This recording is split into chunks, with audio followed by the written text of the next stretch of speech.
Hello everyone, welcome back. So I'm here with the video. Me and my friends are here today. Say hi. Okay, great. No one's fucking here because I don't have friends.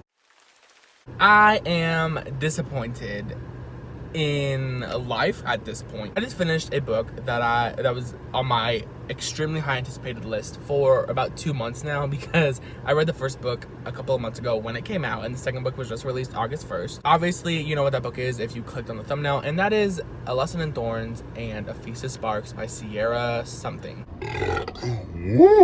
That was disgusting. I think it might be Simone, so there's that. Now, if you are on book Twitter, which a majority of everyone from booktube is on book Twitter, then you know that A Lesson in Thorns took book Twitter by the balls, and everyone just read it and they blew through it and they loved it. But if you do not know what A Lesson in Thorns is about, it's about this group of people. There's about 6 of them, I think. There is Alden, Proserpina, Saint Sebastian, Rebecca, Delphine, and some other guy whose name I forgot. I think it's Beck. So yeah, there's 6 of them. They knew each other from this place called Thornchapel, where they grew up and first became friends. Now it's them in their 20s, like early 20s, and they all are back at Thornchapel for some odd reason. I can't necessarily remember why, but they're there. And this book is hella kinky. This is a very kinky book.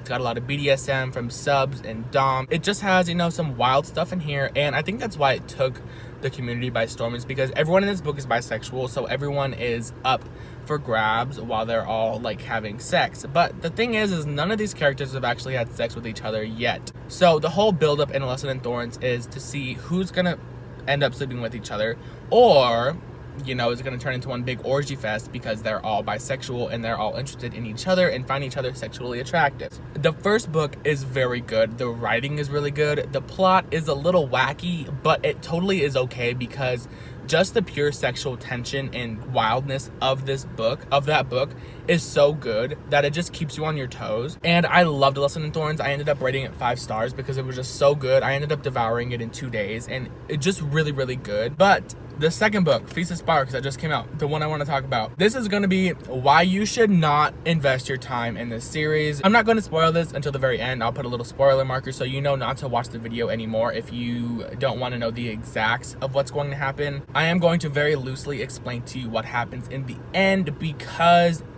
you need to know before you go into this book, because it's just so gross and wrong. As I said from the first book, they all really love each other. Well, they don't love each other, but they're all very attracted to each other. I had to move different hands to hold this because my arm is hurting.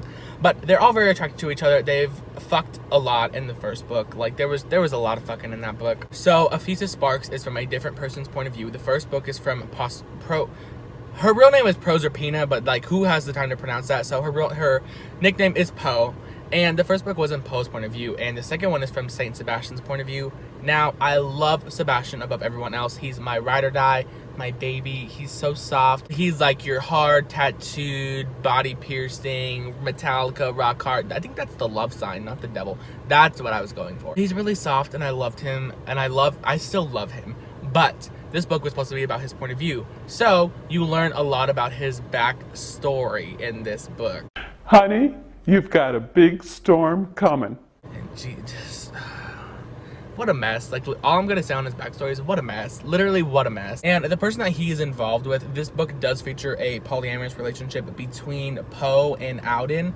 Alden is the other main character. He's the rich guy who owns Thornchapel and who kind of brought everyone back together. But Alden has this really, really weird alpha dom kink where he feels like he just needs to fuck everybody. Him and Sebastian have had sexual tension, and like, they've been in love since they were little. And now I'm adding a voiceover on this part because it is entirely too late and too dark for me to want to actually film myself because I look a whole mess. What I did forget to add in here is the fact that the author does sexualize Alden and Sebastian. When they are around 16, she is describing the way Alden's butt looks in his swim trunks and how his abs are looking, which is really disgusting because when you stop to think about it, he is 16 and Sebastian is 16, and it's talking about like how rock hard their dicks are. And I was like, ma'am, these are children. What are you doing? Could you make your book any more of a mess? Now, this is in the beginning when I kind of felt already that this book was going sideways, and now that I look back on it, this is one of the starting points and red flags that this book is and was going to be trash. They've never taken their relationship further until the first book when Poe comes around, because they are all tied together with Poe. Alden, Sebastian, and Poe are all tied together from this weird ritual thing they did when they were kids. So A Feast of Sparks is just explaining more on what their relationship is and how far exactly is it going to go, while at the same time showing you Sebastian's backstory, which it's all going good. And I wasn't enjoying this book from the start, because like the first sex scene in this book lasts about 70 pages. There is no reason a sex scene needs to last 70 pages long, because by the time you're halfway through it, you're just bored. Like, you can't even like be entertained anymore, because there's nothing to be entertained about, like, at all. So a ton of stuff happens. You learn about Saint's backstory. It's yada yada yada. Everything's going good. Like, they're all fucking. Like, it's kind of what I expected from the next book. But the last 100 pages is when it all starts to go downhill. And it's going to tell you that the end of this book involves someone not using a condom when everyone else thinks that this person is using a condom. Now, it doesn't dawn on this character until they are at the end of their sex scene that he is not wearing a condom, until home dude inside that she realizes, oh, like, he doesn't have a condom on. Like, wow, that feels really different. And what? Literally what? How does that happen? How? Because I'm gonna explain to you what happens. So then near the end, once this person realizes, well, once they're done all having sex and like it's the next day and they're like good, the guy who wasn't using a condom comes to her and he's like, oh my god, I don't know what overtook me. Like, I truly don't understand why I didn't use a condom. Like, yikes, that was a spoiler. Let me stop. Like, I just need to fuck everything, and it just felt so good to not have a barrier between me. So I was like, sir, you did this intentionally. You went without a condom and nutted inside homegirl on your own accord, through your own. What were you thinking? Because homegirl is like, oh, like, that's fine. Like, it's okay. It's not that big of a deal. Like, I'll just take the morning after pill. Like, no, like, Miss Author, ma'am, do you not see how wrong it is? She never gave consent for him to not use a condom. That means that he went in raw, which diseases, because they're all fucking each other, so diseases. And then not only did you go inside of her, which babies, none of that was consensual. It was not consensual at all. She didn't know until the very end, and that's just disgusting and wrong. And how are you going to play it off as like a joke? Like, the way it seems at the very end is like it's played off as a joke, and I was disgusted. It's gross. It really ruins the mood of the book and what just happened. And then you also find out that some of these characters at the very end, this is the other thing that really did it for me, are related. They're related. They share the same father. They're related. And get this, one of the characters has known the whole time, just doesn't tell anyone that they're related because they still want to fuck each other. So when the other person finds out, oh my god, we are actually siblings, it's like, what did I just read? Literally, what did I just read? So not only does the end of Feast of Sparks have an unconsensual, condomless scene, it also has incest. Imagine ruining what could have been one of the best new adult novels, sexy novels. I don't know if it's new adult. I just know there's a lot of sex. Romance novels, kinky novels of all time with an unconsensual condom usage scene, non-condom usage scene, and incest. Like, I could never. I literally don't understand what was going through the brain of Miss Author ma'am when she did that. So will I read the next book? Probably, so I can 1-star, and then I'll read the next book after that so I can 1-star, and the next one after that so I can 1-star, because I believe this is supposed to be a 5-book series. So, no. And there's no possible way you're going to get me to enjoy the rest of these books, because that is just disgusting. You don't get to have one of your characters come back from pulling the condom off, not telling anybody that he did it, and then bringing incest in when one of the characters knows full well that they're fucking their sibling. No, that's not how that works. We are not doing that. Canceled, canceled, canceled. Thank you very much. Now, if you've read the first book and would like to know exactly who all this transpires with, or just want to know in general who is doing this with each other, this is going to be a spoiler section. Please do not continue watching if you do not want to know. Hi, welcome to the spoiler section. So, at the end, everyone is fucking each other, as I said. And the condom usage scene, of course, is between Poe and Alden, which if you're reading it and you're thinking, oh, okay, like, he's claiming her and has been claiming her this whole time with this weird kink thing that's going on. Well, it's not weird. Kink isn't weird. That's not what I meant. But with his alpha dom daddiness is, like, really aggressive in this book, and at the point where I was like, sir, please calm down. Like, I read a lot of dom sub books, but they're like, most of them are gay books, so like it's very different. It is in Poe's point of view when this is happening, so she's realizing, oh wow, he's inside of me. Oh wow, this feels really different. Oh wow, he doesn't have a condom on. Oh wow, I can literally feel it spilling inside of my body. And I was like, he did not just use it. He didn't use a condom, and he didn't tell anybody. And not only is he just fucking Poe, he's going around and doing it with everybody.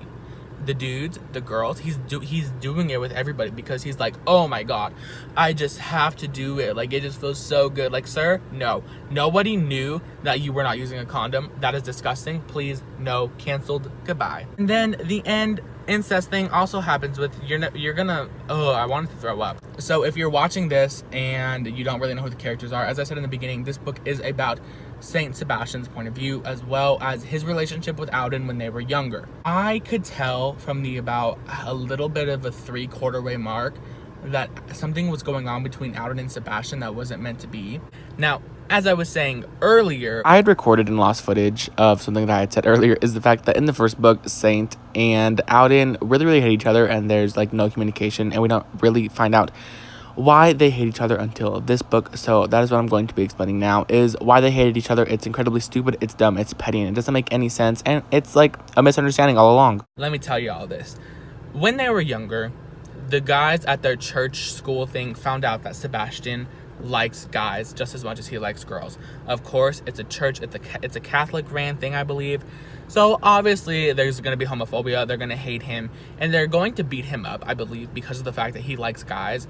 And Alden, being the brave, strong, rich white man that he is, goes to go save Saint. And he ends up getting beaten up in place for Saint, and Saint just walks away, which, okay, yeah, home dude just took a beating for you and you walked away. It's a little messed up, but at the same time, like, he doesn't want to get his butt beat. So this is their whole misunderstanding, is the fact that they hate each other. Well, Saint assumes Alden hates him, so Saint hates Alden for hating him. When at the end, Saint tells that to Alden, and Alden's like, oh my gosh, I would never hate you for that. Like, that's not why I hate you. He's like, I was upset with you because I thought that you didn't want to talk to me anymore, because they didn't really have if you've read the first book, then you know they didn't really talk very much, and Saint ended up moving to America and away from London, and supposedly he never said goodbye to Alden after Alden got his butt whooped.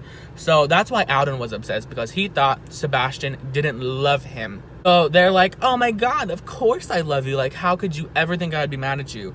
And then they fuck in the woods. And then you're gonna hear this, which is where I'm gonna put this part in now. And I was right, because it's the fact that they're fucking half-brothers, and Alden has known for a very long time that they were half-brothers, yet still pursued Sebastian in a way where he wanted to fuck him. Please tell me how in any way, shape, or form that is okay, that you know you are related to this man, and you still want to fuck his lights out. And it's like not even a dream. It happens multiple times, because in the first book, like, he jacks him off in the shower. In this book, they're like rubbing their dicks against each other 24/7, and it's just wrong.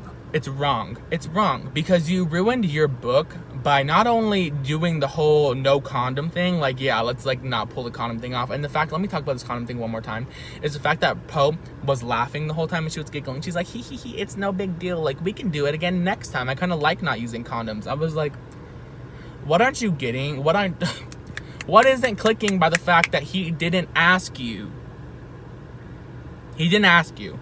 He just went ahead and did it anyways, because he thought it would be okay. And it isn't the fact that Poe herself wasn't fine with it. It's the fact that it is incredibly disrespectful to people who this definitely has happened to in real life. And I'm not going to speak on anything about it, because I'm not a woman and I don't know what it's like. But even as a man, like, if I'm having sexual intercourse with another man and he purposefully takes the condom off without me knowing, that is unacceptable. And I've never done anything, so like I'm not gonna talk about on that anymore. But let me get back to the incest thing. Is that the fact that Auden knew the whole time that he was Sebastian's brother, and they still did so many sexual things with each other. Auden didn't tell Sebastian. Sebastian had to snoop in Auden's paperwork in order to find the letter that their dad had sent to Auden to let him know that, oh, by the way, Sebastian's your half brother. Issue just comes from the fact that the first book was so good and kinky and wild and new, and it felt something new to read. And then the second book came around with extremely long sex scenes, a plot that really wasn't even good, and then the non-condom usage and the incest. You just ruined your own book. If anything, you kind of ruined your own career, because once book Twitter really gets a hold of exactly what happened with this book, they're going to tear you to fucking shreds. Overall, if you're thinking about reading this book, I highly advise don't do it.